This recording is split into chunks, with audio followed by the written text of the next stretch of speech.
Welcome to Reviewing the Old, where I review old movies from the golden age of Hollywood. Yes, the time period where your grandparents said that they could have made it in Hollywood if only they traveled out to California with their friend Steve. This is episode 4, and in this episode I am reviewing Ulysses. When the everyday normal person hears Ulysses, nothing comes to mind. But Ulysses is an old movie that is basically the Odyssey. Why did they call it Ulysses? I have no idea, but that's what it is. Ulysses is a 1954 fantasy adventure film based on Homer's epic poem, The Odyssey. The film is directed by Mario Camerini, who co-wrote the screenplay with writer Franco Brusati and produced it by Dino blah blah blah. Am I reading the Wikipedia spurt on it? Yes, I am. So yeah, bottom line is I watched The Odyssey and I knew that this movie existed, so I thought, why not watch this as well and review it? So that's what we're doing in this video. But before we really get into it, please check out my channel to see if there's anything else that you like. I love talking about fantasy stuff. I love talking about all sorts of shows and movies. So check it out. See if there's anything you like, and any sort of support, whether it be a like, subscription, anything is greatly appreciated. So thank you. You know, I knew I'd be off to a rough start when the credits were in another language. And as soon as the credits finished rolling, everyone was talking in another language. So I had to hop on the computer, do some research, and it was actually pretty interesting. It's in Italian. I know, shocker, I'm not a fluent speaking Italian man. I'll leave that to Mario and Luigi. But I was like, is there an English version? Is this just because I'm watching it on Tubi? I went to the internet, did some research, and apparently they kind of recorded in their own native language. Like the actors, they spoke what they knew how to speak, and then they dubbed it over afterwards. I think the main actor was like English, but I couldn't find an English version of this movie. I only saw Italian, so I had to get my reading spectacles out, just like I do for any anime that I watch, and had to read some subtitles. Anyways, after the credits rolled, we got into the familiar story of the Odyssey. Right off the bat, I have to say that the poet in this one was a lot better than the newest one. Sorry, Travis Scott.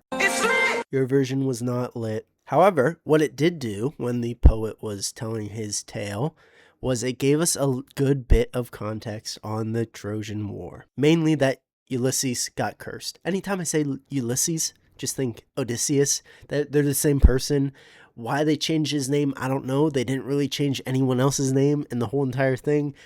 But just stick with me. Ulysses equals Odysseus. So Ulysses got cursed after the Trojan War, after they infiltrated Troy. And that's the little bit of context that we got through the poet going through the story of Ulysses before Penelope tells him to stop.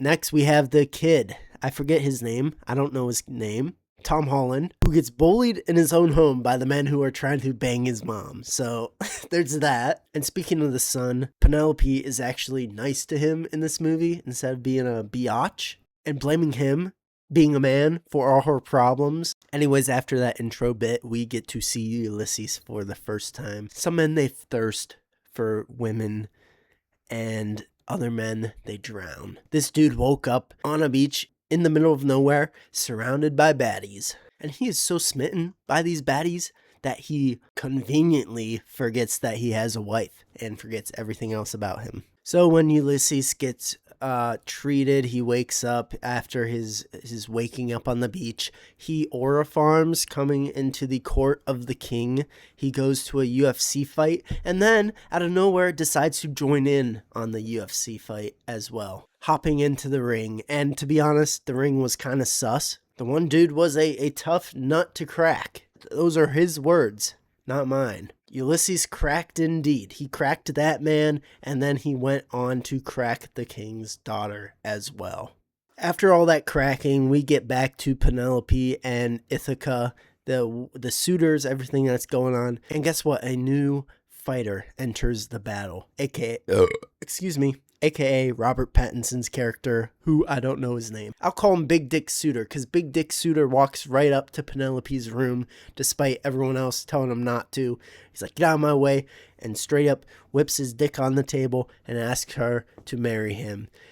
She's so smitten with him that she agrees. It's been 20 years since her husband has been last seen. No one knows that he's alive. So she decides it is finally time that I need a husband. And who better than Big Dick Robert Pattinson? And after that, the son rightfully runs off and cries in his room. But in this version, he doesn't go off anywhere. He just stays in his room. All right, we go back to the man Ulysses and his baddies that he is collecting like Pokemon cards. And with that, he plans to marry this princess baddie that he cracked the night before. It's that easy. She was like, oh my gosh, he must be a warrior. I want to marry him. The king's like, you know what? Fine. Because he beat up on Moto, whoever the fighter was. So he's like, he must be a good man. So, but the thing is, he starts to remember things. He looks out to the ocean, to the sea, and his memories start flooding back. This is the bulk of the story, his journey. So that story starts off with Ulysses and his crew trying to fight through a storm. This is past the Battle of Troy, so they have all these treasures and they dump it all. They dump all their gold and their jewelry and their statues and everything overboard. Because they're trying not to get slowed down in this storm. They're trying not to capsize in this storm. So all that fun stuff that they did in Troy was for nothing because they lost everything that they collected in it. Lo and behold, they find Neverland, JK, it's the Cyclops' island. They head up to his cave. The Cyclops can talk in this one, which was pretty cool. He wasn't a mentally disabled cripple. And he told them that, hey guys, I'm actually Neptune's son, Poseidon's son. And they're like, oh shit, especially Ulysses, because Ulysses is constantly in a dick measuring contest with the gods, especially Neptune. So Ulysses is like, crap, we're screwed. The Cyclops locks him in his cave and they come up with this genius plan. After stealing all his food, by the way, they just kind of mosey into the Cyclops' cave, takes his sheep, steals his cheese, eating all his shit. And then they're surprised that the Cyclops is mad that they're stealing all his crap. Cyclops locks them in, but Ulysses, Mr. Smarty Pants, has an idea. Ulysses and his men brought in grapes with them before they got trapped. So they created wine. I didn't know that just squishing the grapes instantly created and fermented the wine, but apparently it does in this universe. So they instantly had wine, not just grape juice. So they gave it to the Cyclops. The Cyclops liked it, as any normal person would. Who doesn't like alcohol? He's like, make me more wine. And they're like, we can't. We need to go outside and get grapes. Cyclops is smart. He's like, I'm not letting you guys go out there. I'll go get the grapes. He comes back with a shit ton of grapes. So Ulysses and their men do a little jig on the grapes, make wine, and they keep feeding it to the Cyclops. Cyclops, he's a pretty heavy drinker. He keeps gulping it down, but eventually he does get drunk and falls asleep. So what does anyone do when they are hosted by a nice host? They stab his eyeball out with a flaming stick. That's what they did to this dude. He was rightfully so pissed off. He's like, ow, my eye. How could you guys do this? You blinded me. And they're like, just open the door. So he did. I don't remember why he opened the door, but the door got open, they escaped, and they ran off the island. And Ulysses, like the dumbass he is, starts taunting the gods once again, especially Neptune, the god of the sea, who he's about to venture off into the sea.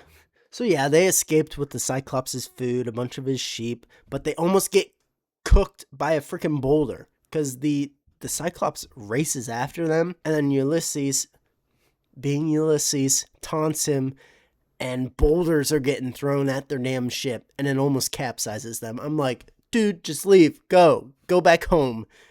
They finally do. They escape the island. But not much longer after that, they reach another island of the Sirens. This is one of the most famous parts of this story, is that Ulysses wants to hear what these baddies have to say. So he ties himself to the mast, and everyone else on his crew puts wax in their ear.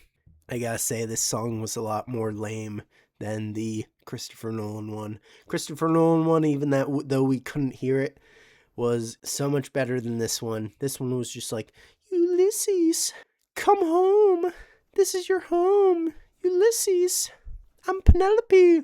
Ulysses, I'm your son. Come home. I'm like, bro, if I heard that, I'd run the opposite direction. I would have wished that I had wax in my ears. Anyways, they get past the island. Ulysses is like, let me off. This is Ithaca. What are you guys doing? So they get past it. Easy peasy squeezy. And guess what? They come upon yet another island. This one being Baddie Island, aka Circe's Island. Or, since this was Italian, Kirche. That's what they said. I learned a couple Italian words.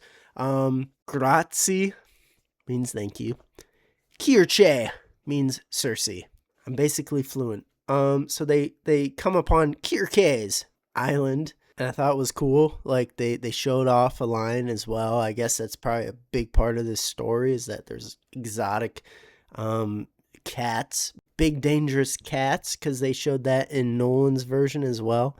But these men, they go up into the island. Somehow Ulysses gets separated from them, but then in the distance he sees a baddie, Circe. Circe has the hots for Ulysses, so she invites him in, and once again Ulysses caves in, cracking yet another baddie. When he finally wakes up, he realizes, where are my crew at? The crew were pigs. We all know the story. They got turned into pigs. But this one, yeah, like, Ulysses was just like, hey, can you turn them back? And she was like, sure. Turned them back into humans. I'm like, wow, that was easy. Dip. You would think that they would dip, but they did not dip. You know why? Because Circe convinces Ulysses to crack her once again. I'm like, dude, what are we doing here? And then they continue and continue and continue. And Ulysses is stuck on that island for like 6 months or something. I'm like, bro, the puss cannot be that good. Go back home to your wife and child. Rightfully so, the crew leaves him after 6 months of his BS. But much to their despair, they all drown and die. I'm like, oh my god, what is happening, dude? That sucks for them. So they die. Ulysses is like, now that all his friends have died, he's like, you know what? Maybe I shouldn't be such a simp here, and I should get going. See ya, Circe. So she casts a magical spell to bring all the dead people, the ghosts, up to try and convince him that it's not worth leaving her. First of all, Circe hates men, but apparently she does not hate him, because she just wants him in her bed time and time again, so she did not want him to leave. Oh, I forgot my one joke I was going to say. She tried to convince him to stay with a crazy sex move. JK, it was just immortality, but he refuses. That's when she brings the ghosts up. And the ghosts are the king, king something or other. And then there was an Achilles, and I was like, bro, I much preferred when Elliot Page was freaking Achilles, because who the heck was that goober? I was like, how are you the greatest hero of all time and you look like that? So a lot of these dead people were talking to him and saying like, oh, just stay with Circe. Like, it's not worth doing this or that. Then Ulysses' mom comes in. Circe's like, get out of here, mother-in-law. I hate you.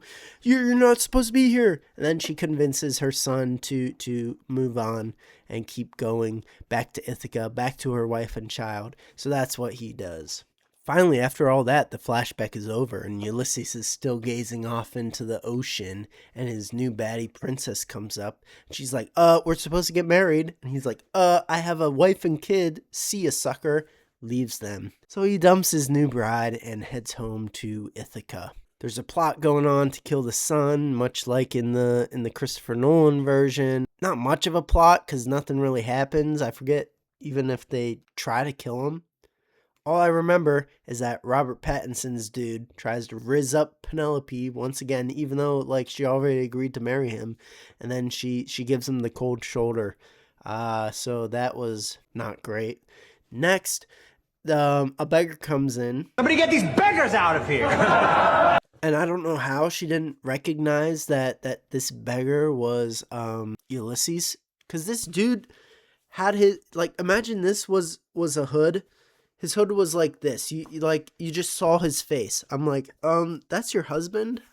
And he looks the exact same as he did when he left you. So how do you not see that is your husband? I don't know. Bottom line is, after their little talk, Penelope is loyal to him, and Ulysses was not so loyal. Cracking a lot of people. God, what am I doing? So basically, Penelope's all distraught because she's like, oh, I have to marry someone other than my husband that I lost 20 years ago. So then the beggar's like, you know what? How about you do a little test that only Odysseus can, pass? She's like, that's a great idea. Hence, the next famous part of the story, the unbendable bow, the unstringable bow.